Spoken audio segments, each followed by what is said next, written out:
Hi everyone! Welcome to On Stage with Dorian, where we meet people who bring you live performance in Vermont and New Hampshire. Actors, singers, dancers, puppeteers, directors, designers, and more. I'm Dorian Chanois, and let's get started. My guest today, Izabel Estrin, is a makeup artist. Her work got my attention, and I hope it'll get yours too.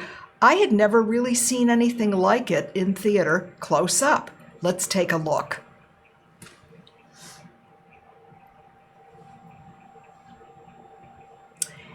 And now let's welcome Izabel. Hi. Sorry. It's okay. So, Izabel, I am very interested in how you came to do the work that I saw, which, as I say, is unlike anything I personally had ever seen close up in theater. And I studied a bunch of theater in college and never saw anything like that, or certainly never learned how to do any of it. So, where are you from? So I grew up in Putney, Vermont, and I started basically finding makeup like that on YouTube, the internet, and just in my home in Putney, started asking for supplies and stuff for holidays and kind of So did your myself. parents encourage you? Yes, yeah, absolutely. I grew up with very encouraging parents in terms of like getting into the arts, and also a lot of people in my family, and and so that's kind of how it When started. you say a lot of people in your family, you mean a lot of people encouraged you, or a lot of people were in the arts also? Both, yeah. Tell me a little bit about that. Yeah, absolutely. So my grandmother on my dad's side was a modern dancer for years, and she, always, and I was very I was one of those kids who would put on performances and make my parents watch. And so she... You mean like all of us? Yes. And so she, always encouraged stuff like that. And she, that, and then my dad is did theater in his youth and plays music now, not professionally, but I was surrounded by kind of a lot of it growing up and encouraged to get into it. Yeah. How did you get interested in theater per se, not dance or the arts? How theater? Yeah. So I think it's always just kind of been in my bones. And when I was maybe elementary age, New England Youth Theater in Brattleboro, I started doing summer camps there. And that was kind of the beginning of it for me. And I, again, was very encouraged to do all of that and haven't looked back since. Yeah. Let's see the next image that shows you the first show that you did makeup for in high school. Yeah.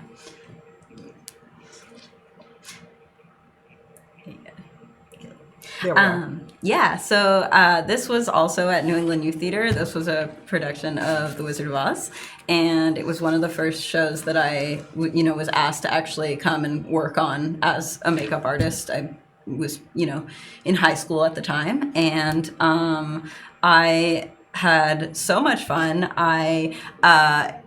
The witch is not pictured in here in this. This is, the main four, but ran out of green paint multiple times. And it was just a cool experience to actually start working with a lot of different actors and doing makeup on other people rather than just my own face. And and working with directors and the rest of the team as well. Did you ever have any other ideas for these characters, or did someone tell you it had to look like the movie? I think it was from what I remember, it was very much of a collaborative process. So I kind of brought in what I had, said, hey, I might need this, this, and this. Here are the different kinds of paint we could use. Here are the different options. Let's try a few of them out and see what the director likes, see what the costumer likes, et cetera, et cetera. And so that's kind of how all my processes go like that. That's, it's very much I'll bring something in, but then I'm always open to shifting it around. Great. To make it cohesive. Okay. Yeah. So, like many people in theater, I know you studied acting. And I think this is a picture of you in action. Can you tell us about this? Yeah, absolutely. Again, I do a lot of makeup. I also act. This is Tuck Everlasting, the musical. I was in dance ensemble for it. And acting, love to do makeup. Acting is also a huge passion for me, and dance as well. This was a fun show. A lot of learning cool choreography and And here's you in a dance rehearsal. Yeah. How long have you been dancing? Yeah, for sure. So I would say that I'm like not very trained in specific styles of dance, but I've been doing musicals, since I was in elementary school. So since elementary school, again, not super trained in like the specifics, but just put me in a room with a choreographer and I'll pick it up. And it's so fun. Yeah. Sounds really good. Okay, let's, we're not quite ready for the next photo yet, but let's go back to talking about things you can do with makeup, and I don't mean lipstick or mascara. Yeah.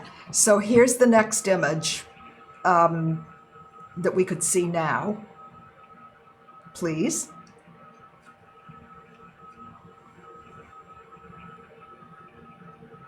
Yeah, absolutely. Okay, so, right, if mascara and lipstick is makeup, this would be more special effects makeup, right? Or SFX. This can involve a lot of different things. The photos you showed and this one as well, we're dealing with kind of building up 3D wounds. And used for this and the forehead photo is I generally work with a silicone medium and fake blood and paint and all of that. And I actually have... we'll see. I know you brought some of these items with you, and you can show us. We don't need to just look at this picture. So like this is a silicone modeling compound, parts A and B that you mix, and then you have a little bit of time to work with it before it solidifies. And so you would... mix them together, and then you would get it on like a palette knife and kind of build it up on the skin in the shape of the wound, and that's the leg image you showed. And then you would go in with some paint, like this. This is alcohol activated, so sweat and things like that don't make it run. You can rub against it or sweat, and it stays on. You'd use kind of brushes or sponges that have kind of a texture that can create like stippling. That is kind of what we're dealing with those wounds. And it's such a fun process. You get to use just like so many different materials, and that's just one of the ways to make the wounds. There's others as well, but yeah. So let's look at the next picture. And those are, what do I want to call it? It's like a picnic of wounds. But what are they really made of? Can you show us in real life what you used to make those? Yeah, absolutely. So these were made using a slightly different technique than this.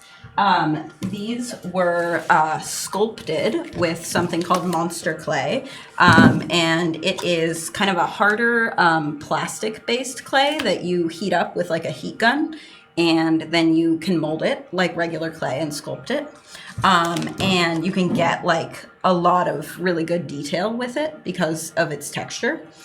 And so what I did was I would sculpt out what I wanted the wound to look like.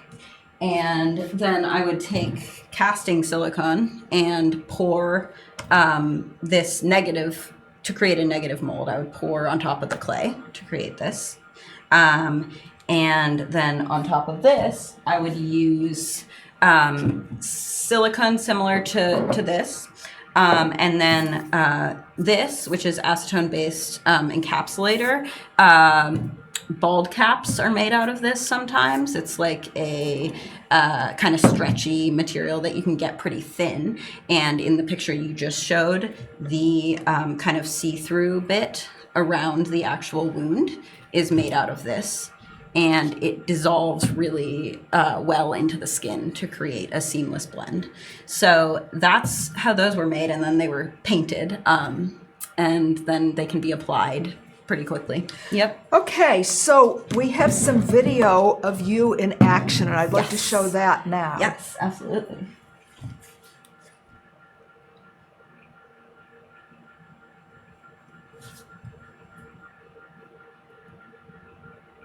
Very weird face gear. What is that for? Yeah, so this is, I'm using the monster clay right now to sculpt the wound.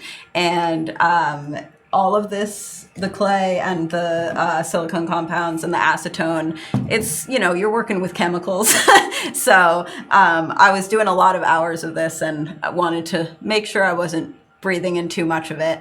I was specifically using acetone to smooth out the clay after sculpting it. And so I didn't want to be inhaling those fumes. You know, it's nail polish remover, but a little stronger, kind of like. A little stronger. Boy, okay. Yes. Okay. Yeah. Do we have one other video? I thought we did, but maybe not. Maybe not. But we do have one other image of things you can do with makeup. So let's look at this. Now, is that you? That is me. That is face paint. This is, you know, Face paint, what does that mean? Yeah, so, you know, if you have your mascara and your lipstick as makeup, and you have this whole world of wounds and special effects and whatnot, there's also, you know, the area of face paint, which is kind of like if we're looking at what I was doing with the Wizard of Oz. You know, you're not really using all the chemicals and the silicone, but you're really, you know, going in with paint, sometimes water-based, sometimes alcohol activated, sometimes grease paint. You know, there's a lot of different mediums. So sometimes it's liquid and sometimes it's greasy. Yeah. So, I mean, if for what I have right here, this would be the alcohol activated, right? And this is good, as I said, with like, you know, you can't sweat it off, that kind of thing. This is grease paint, which is very easy to blend. And also water doesn't affect it, but it never sets. So, you know, you can smudge it pretty easily.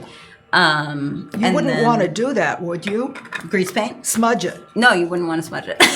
So what do you do to keep from smudging it? So I would only use this if I knew that the actor or whoever I was putting it on wasn't going to be, you know, up close and personal. And, you know,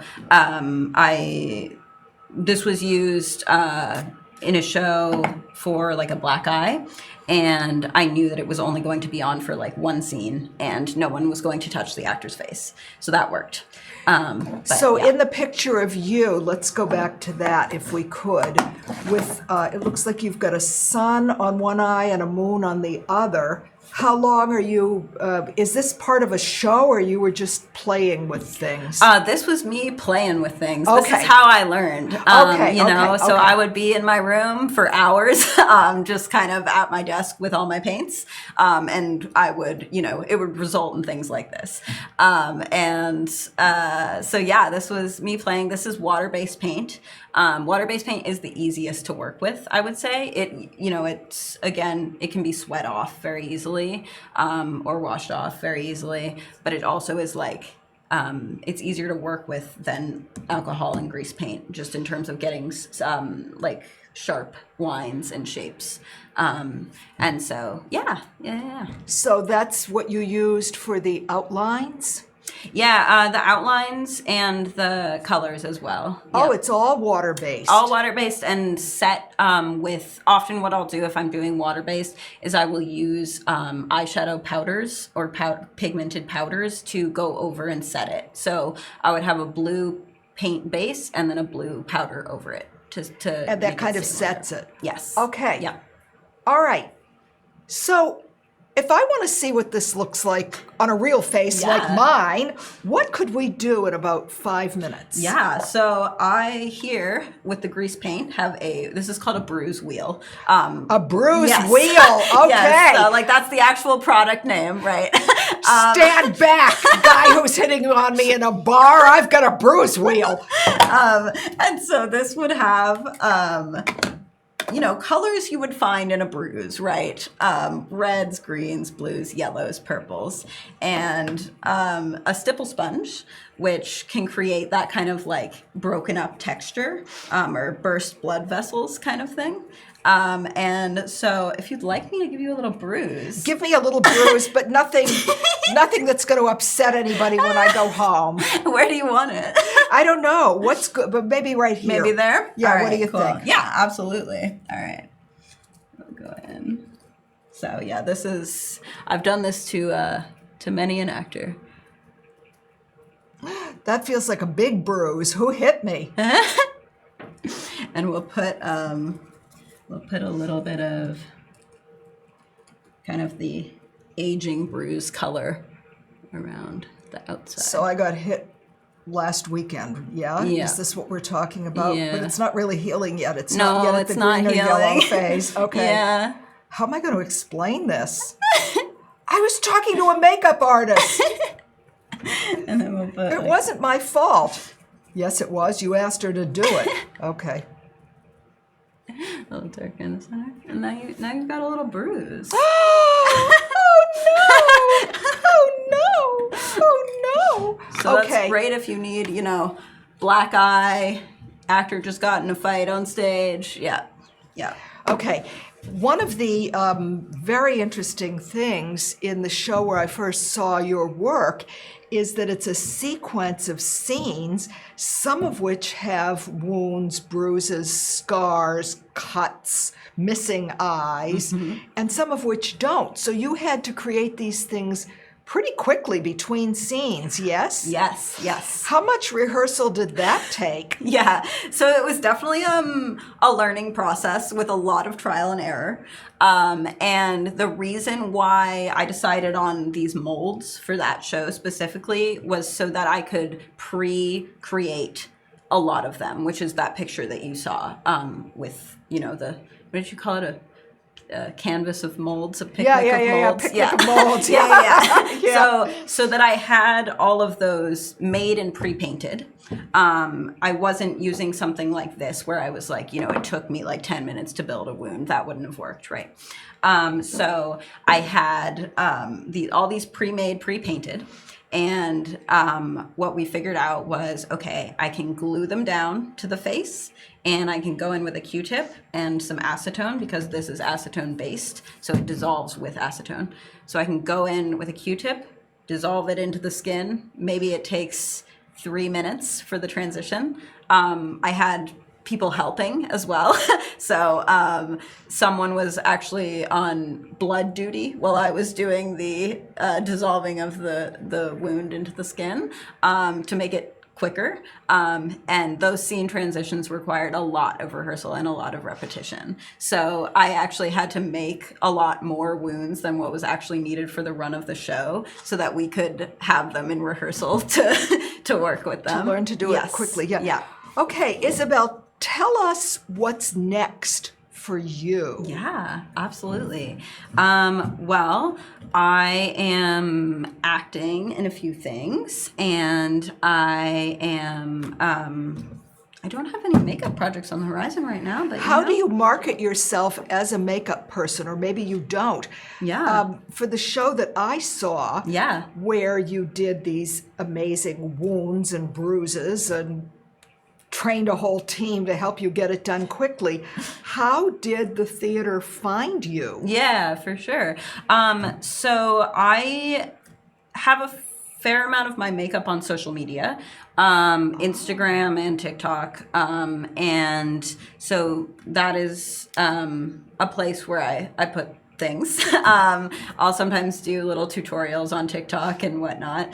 And then this was they found me for the show that you saw because someone who was acting in it knew me and had worked with me before and was like, I know a makeup Someone artist. who does makeup. But yeah. it's been a word of mouth thing for me so far, and then also kind of on social media. And yeah, I would say definitely got a mix of like acting and then maybe future makeup jobs coming up. But yeah. Well, I want you to promise me that I will hear about any future makeup gigs so that I Yeah. can be in the audience and say, yeah, the acting was great, but I'm here for the makeup. Yes, for sure. Okay. This has been great, Yeah. Isabel. Thank you. And I want you to promise that you will come back in the Yeah. future. Absolutely. Okay. Thank you Awesome. so much. Thank you. A pleasure. Okay. Yeah. This has been On Stage with Dorian, and we will be back another time.